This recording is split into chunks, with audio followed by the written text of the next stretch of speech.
the year. Nominations submitted are submitted online at nsualumni.com in case you were thinking of somebody who should be receiving one of these awards. The deadline for the current year consideration is typically in April. Nominations are considered by the Alumni Association Board of Directors Awards Committee, and the committee meets and makes selections, which are then announced during the summer. And we are now up to our second recipient for tonight. If you direct your attention to the screens, we're going to see our third recipient of the evening, Mr. Willard Jones.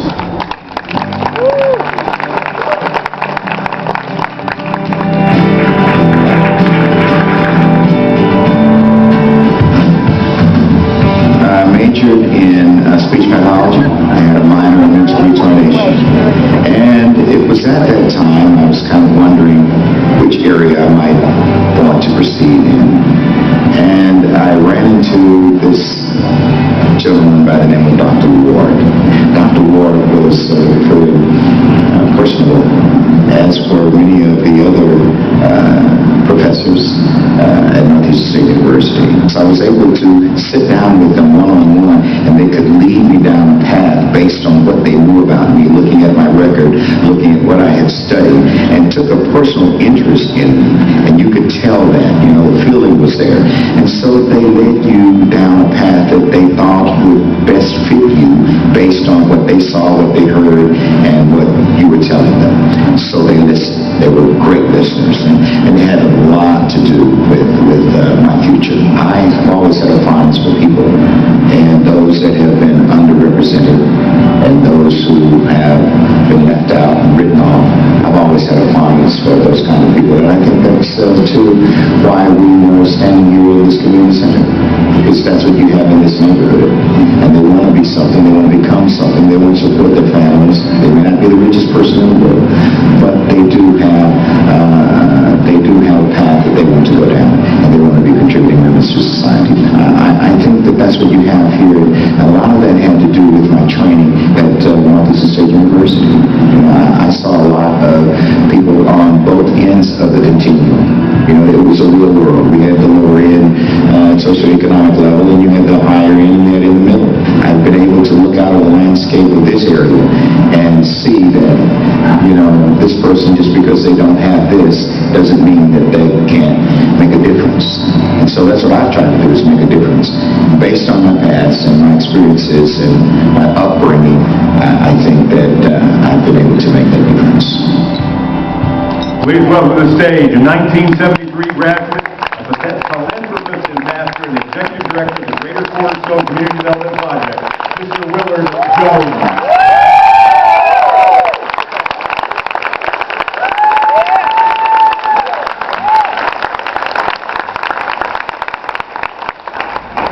As you can see, I brought my cheering squad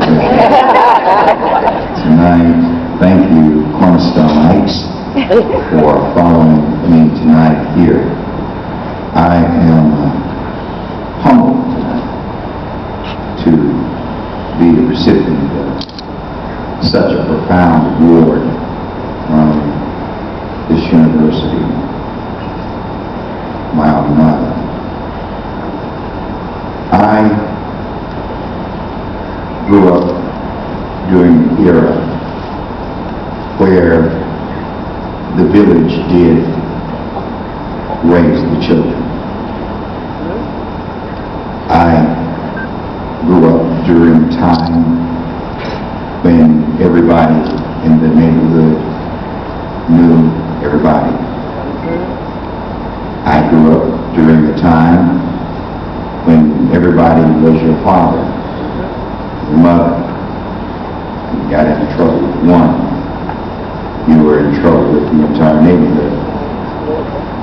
I grew up during a time when the classroom size was very small, and the teachers knew you by your name. You weren't just number. I grew up during a time when we didn't have special education classes. Everybody, whether you read good or not, you were called upon to read, and Yes, there was some sniggering going on, but we helped each other get through whatever they were reading. They got through it somehow. I also grew up during a time when we fought. We had our little tussles.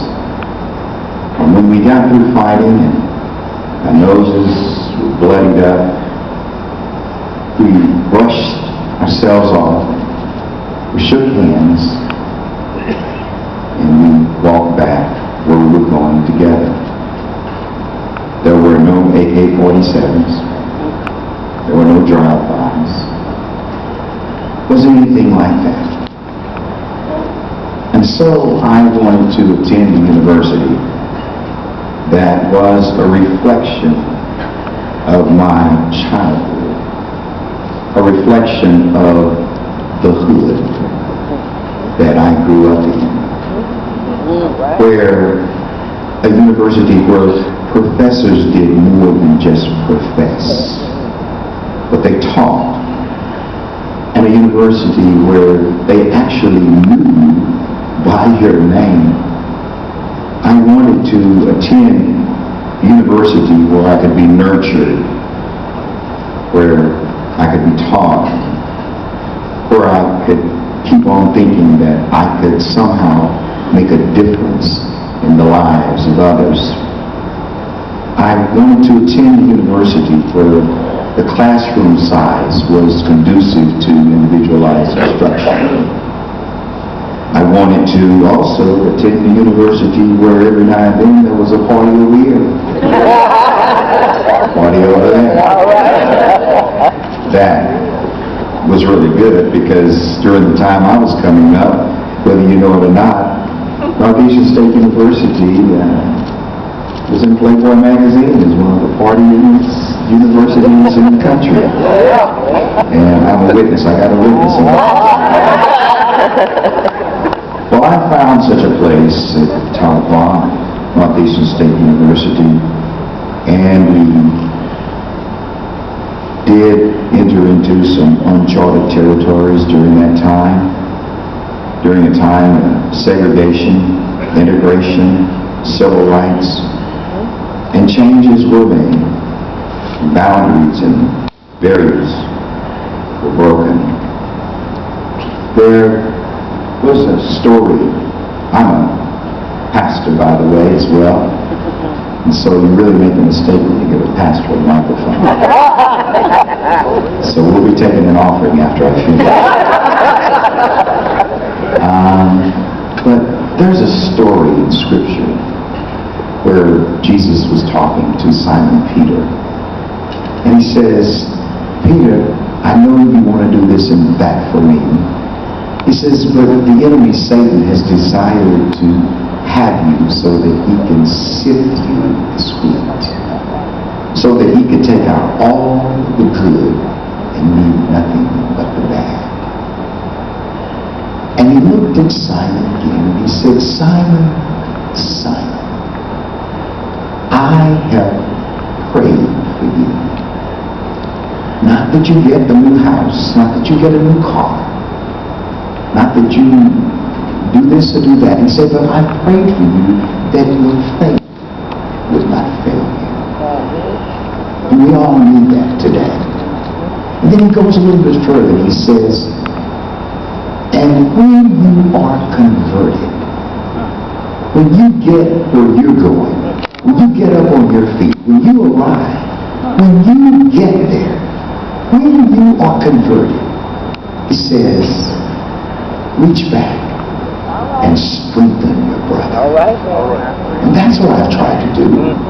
And I think that I've learned a great deal from Northeastern State University about reaching back, getting your brother, helping somebody else out, helping someone else along the way.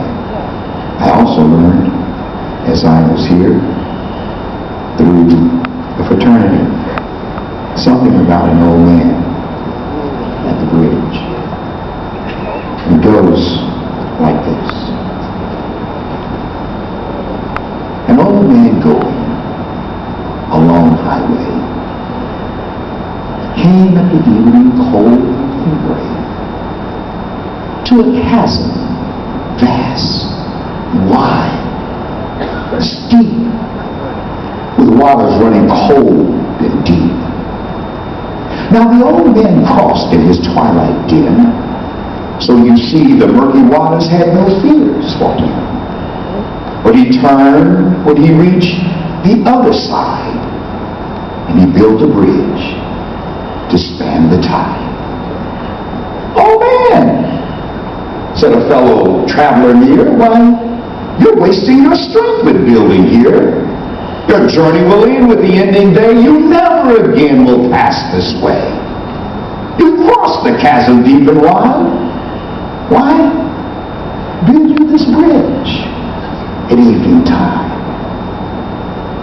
The old man lifted his old gray head. "Good friend, in the path I've come," he said, "but there followeth after me today some youth whose feet must pass this way. Ah, but they too must cross in their twilight dim. Good friend, I'm building this bridge for them." Thank you, Northeastern State.